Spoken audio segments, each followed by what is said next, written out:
नमस्कार दोस्तों, स्वागत है हमारे एजुकेशनल प्लेटफॉर्म एग्जाम गंगा पे। आज का हमारे इंग्लिश का टॉपिक है कंजंक्शन, जो कि हमारा पार्ट्स ऑफ स्पीच का ही एक पार्ट है। तो देखते हैं क्या होता है कंजंक्शन, और फिर देखेंगे उसके कुछ एग्जांपल्स और देखेंगे उसका सेंटेंस में यूज़। तो आइए देखते हैं क्या होता है कंजंक्शन। जैसा कि हमने देखिए, आप देख सकते हैं हमने क्या लिखा हुआ है इसके बारे में। Definition: word use to join two words, phrases और सेंटेंसेस और क्लॉज। मतलब ऐसे वर्ड जिससे हम दो वर्ड को जोड़ें या दो फ्रेज को जोड़ें या दो सेंटेंस को जोड़ें या फिर दो क्लॉज को जोड़ें। तो ये तो हो गई हमारी किताब की भाषा। अब आते हैं देसी भाषा में हम लोग। कंजंक्शन, हमने कन छुपा लिया, क्या बचा हमारा जंक्शन। जंक्शन हम क्या कहते हैं, जैसे रेलवे स्टेशन हो जाता है उसको हम जंक्शन कहते हैं। मान लीजिए ये हमारा हो गया लखनऊ जंक्शन, ठीक है। ये हो गया हमारा कानपुर जंक्शन।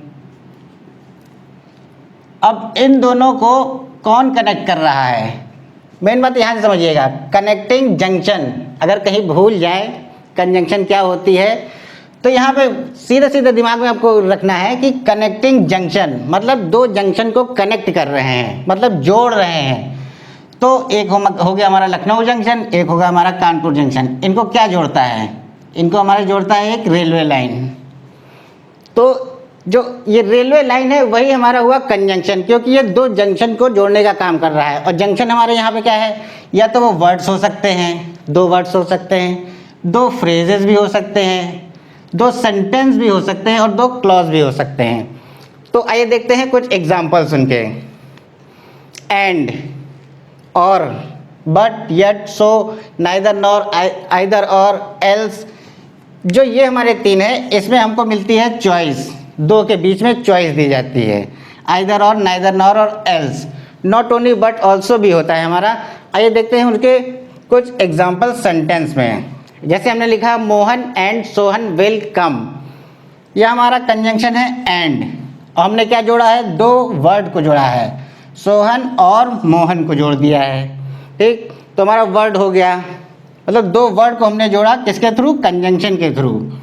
अब इसमें देखते हैं, she said that she would come, मतलब उसने कहा कि वो आएगी।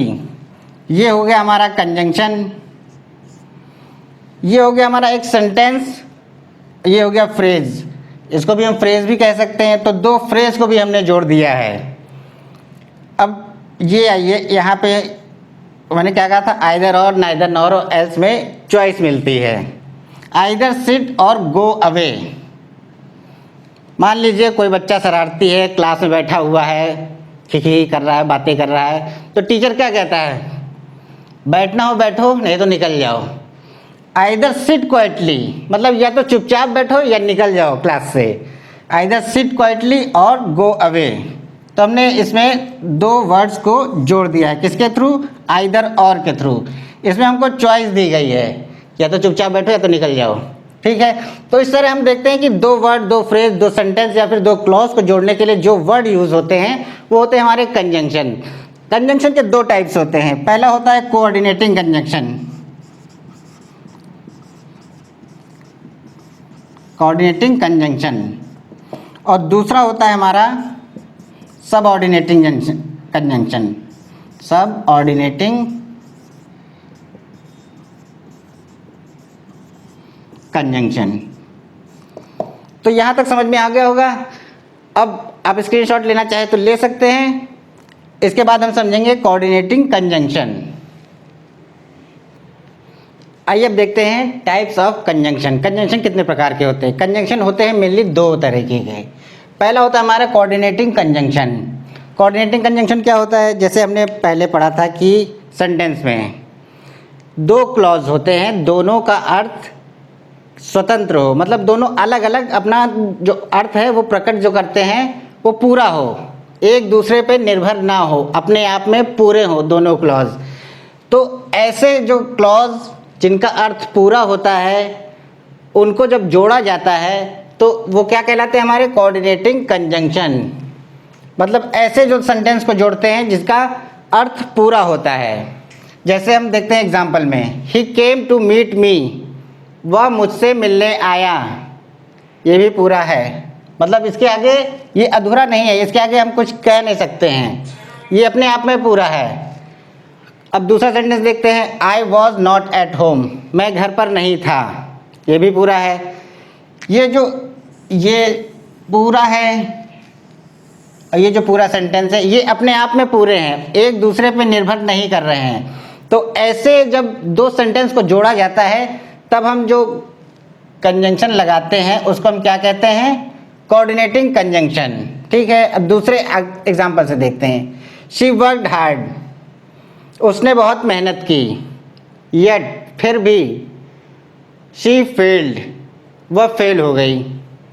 शी वर्कड हार्ड, उसने बहुत मेहनत की, ये भी पूरा है, पूरा सेंस निकल रहा है इसमें। शी फेल्ड, वह फेल हो गई, इसमें भी पूरा सेंस निकल रहा है। तो इन दोनों को जब जोड़ेंगे तब ये आगे हमारा क्या, कोऑर्डिनेटिंग कंजंक्शन।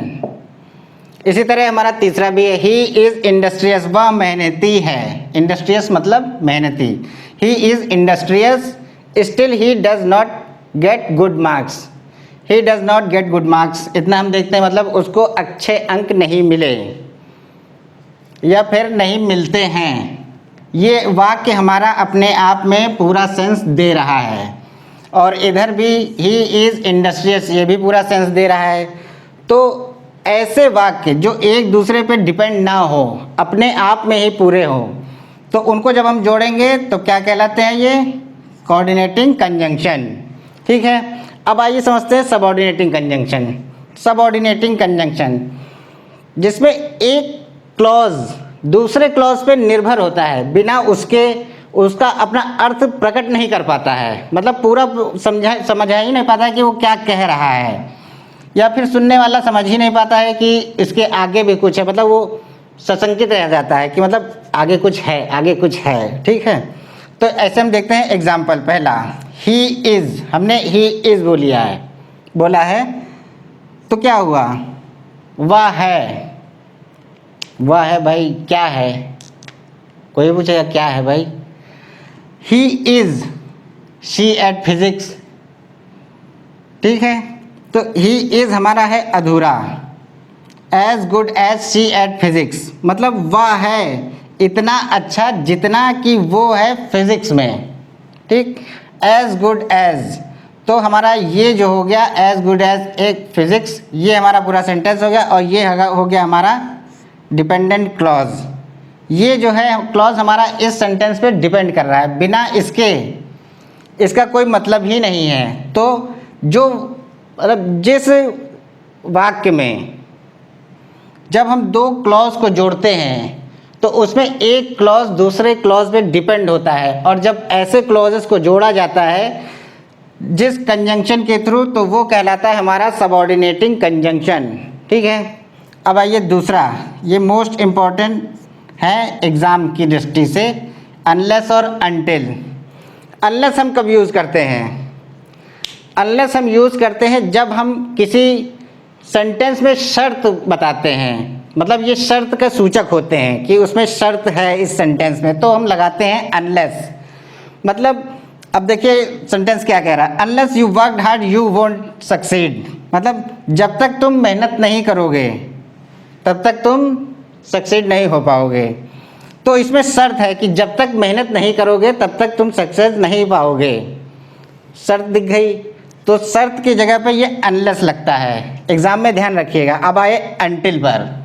अनटिल ये हमारा समय के लिए होता है, समय का सूचक होता है। जैसे एग्जाम्पल देखिए, until the light turns red no one will stop, until the light turns red, मतलब जब तक लाइट लाल नहीं होती है, ये ट्रैफिक लाइट वाली जो होता है वही है, जब तक कि लाइट रेड नहीं होती है कोई नहीं रुकता है, कोई नहीं रुकेगा। ठीक है, तो ये आया हमारा किसके लिए, समय सूचक, यहाँ हम लिख देते हैं समय सूचक। अनटिल हमारा समय सूचक हो गया, अनलेस हमारा क्या होगा, शर्त सूचक। इसमें हम शर्त बताते हैं, जब तक लाइट रेड नहीं होगी तब तक कोई नहीं रुकेगा। ये हो गया हमारा समय, मतलब जब लाइट रेड हो जाएगी तब सब लोग रुक जाएंगे। ठीक है, तो ये हो गया हमारे कोऑर्डिनेटिंग कंजंक्शन, ये हो गया हमारा सबऑर्डिनेटिंग कंजंक्शन। ये समझ में आ गया होगा, कंजंक्शन की डेफिनेशन भी आपको समझ में आ गई होगी, एग्जाम्पल जो हमने बताए हैं वो भी आपको क्लियर हो गए होंगे। तो अगर हमारा पढ़ाया हुआ कंटेंट आपको अच्छा लगा तो हमारे वीडियो को लाइक कीजिए, हमारे चैनल को सब्सक्राइब कीजिए और अपने दोस्तों के साथ शेयर कीजिए। मिलते हैं नेक्स्ट वीडियो में, तब तक के लिए थैंक यू।